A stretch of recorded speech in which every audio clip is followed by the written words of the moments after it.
1 महीना केवल हमें दे दे, हमारे अनुसार चले, अगर डिप्रेशन न दूर हो जाए तो बताओ।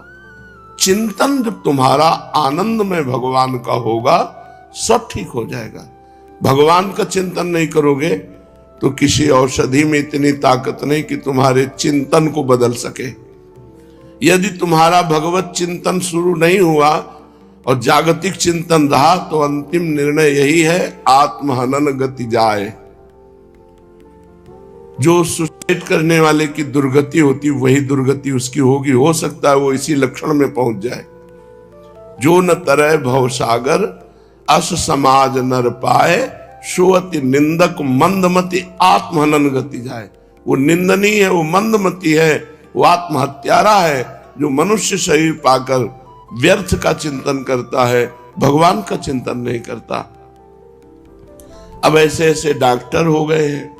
एक आए थे बहुत ही कमजोर स्थिति में, उनका हमें डॉक्टर ने बताया 3 बार हम ब्रह्मचर्य नष्ट करते हैं रोज, तो हम कफन तैयार कर लो, आगे की जो स्थिति आएगी वो कफन वाली आएगी, दूसरी तो है नहीं। कितने मूर्ख हैं, अपने को डॉक्टर समझते हैं। ब्रह्मचर्य का नाश करने वाला कैसे स्वस्थ हो सकता है? ब्रह्मचारी है, कोई रोग हुआ है प्रारब्धवशात, औषधि का सपोर्ट कीजिए, फौरन ठीक हो जाएगा। नहीं ठीक होगा तो कोई भी रोग उसे परास्त नहीं कर सकता।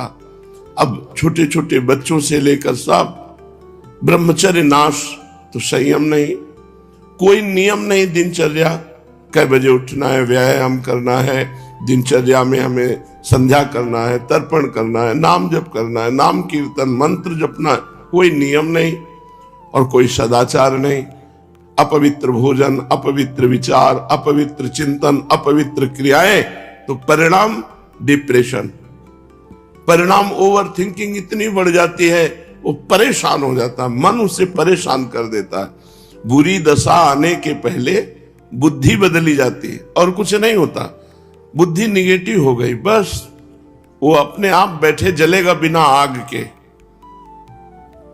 जिसको विधाता दुख देते हैं तो पहले बुद्धि को भ्रष्ट कर देते हैं। जेका विधना दारुण दुख दीन, ताके मति पहले हरिलीन, बुद्धि हरण कर लेते हैं। इसलिए ही सकल सुखेभ्या सुत्तमम भक्ति सौख्यम। इस संसार में कोई सुख नहीं है, अगर सुख है तो भगवान की विशुद्ध भक्ति में। वो भक्ति की पराकाष्ठा श्री धाम वृंदावन में प्रेम, प्रेम भक्ति। 2.5 आखर प्रेम के पढ़े सो पंडित होए। इसलिए मूर्खता छोड़ो, जब समय मिले श्री धाम वृंदावन में आके सत्संग सुनो, बिहारी जू से, राधा वल्लभ जू से, राधा रमण जू से आंख मिलाओ, यहाँ नाम कीर्तन करो, नाम जप करो, देखो तुम्हारा जीवन कितना आनंदमय हो जाएगा। भजन्तमपि देवतान्तरं यथाक्षरे ब्रह्मणि, स्थितं पशुवदेव वा विषय भोग मात्रे रतम्। अचिन्त्य निज शक्तितः स्वगत राधिका माधव, प्रगाढ़ रस दुर्गमं कुरुत एव वृंदावनम।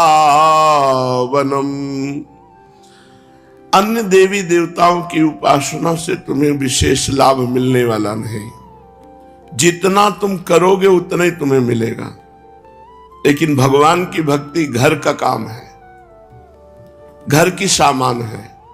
बिना फीस के उसको प्राप्त कर लो। बिना योग्यता के परम पद प्रदान कराने वाले प्रभु श्री हरि हैं। इनका स्वभाव ऐसा है, जन अवगुण प्रभु मान न काऊ, दीन बंधु अति मृदुल स्वभाव। बड़ा करुणा में स्वभाव श्री हरिजू का है। उनसे भी बढ़कर करुणा में स्वभाव श्री प्रियाजू का है। यहाँ उपासना से, थोड़ी उपासना से बहुत बड़ा लाभ प्राप्त होगा। अन्य उपासनाओं से सेवक जी भी महाराज ने कहा है कि चलत पूंजी सी खोए, श्वास रूपी पूंजी खो करके इस संसार से जाना पड़ता है। अन्य देव सेवी सकल चलत पूंजी सी खोए, चलत पूंजी सी खोए, रोए जख देव से गवावत, सोई चपत सब रैन। जो कपिसम जु नचावत, भोई विषम विष विषय कोई सतगुरु नहीं लाधा। सतगुरु की प्राप्ति ना होने के कारण वो अन्य देवी देवताओं में अपने चित्त को लगाते हैं और सकामता पूर्वक कामना पूर्ति के लिए भाव करते। पूर्ण हो गया तो और आसक्त हो गए और ना पूर्ण हुआ तो अश्रद्धा हो गई। पर प्रभु श्री हरि ऐसे नहीं। कामना करोगे, अगर उस कामना से आपका मंगल होना है तो पूर्ण करेंगे, नहीं तो चाहे जितना करो वो पूर्ण होने ही नहीं देंगे। वो आपका मंगल चाहेंगे। मंगल भवन अमंगल हारी, भगवान मंगल भवन है। इसलिए श्रीपाद प्रबोधानंद कह रहे हैं कि अन्य किसी देवी देवता की तरफ चित्त ना लगाकर मात्र श्री राधा माधव के चरणों में चित्त लगाओ। निर्विशेष ब्रह्म में जो निष्ठावान पुरुष है वो जिस मोक्ष सुख को प्राप्त करते हैं, इस प्रेम सुख को प्राप्त करने वाला उस मोक्ष सुख को भी त्याग देता है। इसलिए उधर भी निर्विशेष ब्रह्म में भी, वेदांत में भी चित्त वृत्ति मत लगाओ। जो बुद्धिहीन विषय भोग मात्र में लगे हुए वो तो पशु जन है। उनकी तरफ मत देखो कि ये पाप कर्म कर रहे हैं, बड़े विषय भोग रहे हैं, बड़े सुखी हैं। तुम श्री वृंदावन धाम का आश्रय ले लो। वृंदावन धाम अचिंत शक्ति से संपन्न है। तुम सोच नहीं सकते, चिंतन में तुम्हारे नहीं आ सकता, इतनी सामर्थ्य वृंदावन की है। वो अपने बल से तुम्हें नित्य लीला में पहुंचा देगा।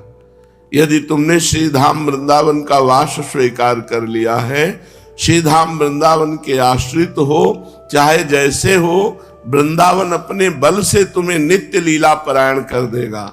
भगवत लीला में चित्त डूबने लगेगा।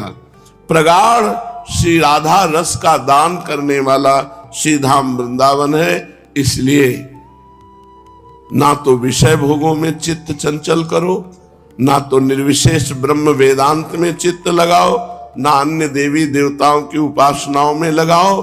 एकमात्र श्री प्रिया प्रीतम के चरणारविंद की भक्ति जहां प्राप्त होती है, ऐसे श्री धाम वृंदावन का आश्रय और वास स्वीकार करो। निहाल कर देगा अपनी अचिंत शक्ति से वृंदावन तुम्हें। यत्कोट्यंशमपि स्पृशेन्न निगमो यन्नो विदुर्योगिनः श्रीश ब्रह्म सुकार्जुनोद्धव मुखाः पश्यन्ति यन्न क्वचित् अन्यत् किं ब्रजवासिनामपि न यत् दृश्य कदा लोकये श्री वृंदावन रूपमद्भुतमहं राधापदैकाश्रयः। वेद जो सुख वृंदावन में है उसका करोड़वां अंश भी नहीं प्रदान कर सकता। यत् कोट्यंशमपि स्पृशेन न निगमो, जो वेद है, निगम है, जो वृंदावन सुख प्रदान करेगा, प्रेम सुख, तो 1 करोड़वें अंश का भी सुख वृंदावन का वेद प्रदान नहीं कर सकता। ये वेद के परम पारंगत विद्वान अनुभवगम्य महापुरुष श्रीपाद प्रबोधानंद जी बोल रहे हैं। करोड़वें भाग का भी जो सुख यहां वृंदावन में बरस रहा है, करोड़वें भाग का सुख भी वेद प्रदान नहीं कर सकता। और यन्नो विदुर योगिनः, और जो बड़े बड़े योगी जन हैं उनको भी नहीं पता है वृंदावन का प्रेम सुख। और श्री लक्ष्मी जी, ईश, उनके पति नारायण, ब्रह्मा जी, सुखदेव जी, अर्जुन जी, उद्धव जी, ये बड़े बड़े महापुरुष जिन महासुख को, प्रियालाल को, नवनिवृत्त निकुंज विलासी को आज तक देख नहीं पाए, उस सुख को वृंदावन प्रदान करता है। जो वृंदावनवासी ब्रजवासी हैं, एकमात्र श्री प्रिया प्रीतम के उपासी हैं, अपने आश्रित जानकर वृंदावन को सम्यक रूप से प्रिया प्रीतम का साक्षात्कार कराता है और उनकी रसमयी लीला में प्रवेश देता है। इसलिए चाहे जैसे हो, चाहे जहां रहते हो, वृंदावन का आश्रय ले लो। वृंदावन का वास स्वीकार करो और श्री राधा माधव की भक्ति करो, प्रिया प्रीतम का प्रेम प्राप्त करो।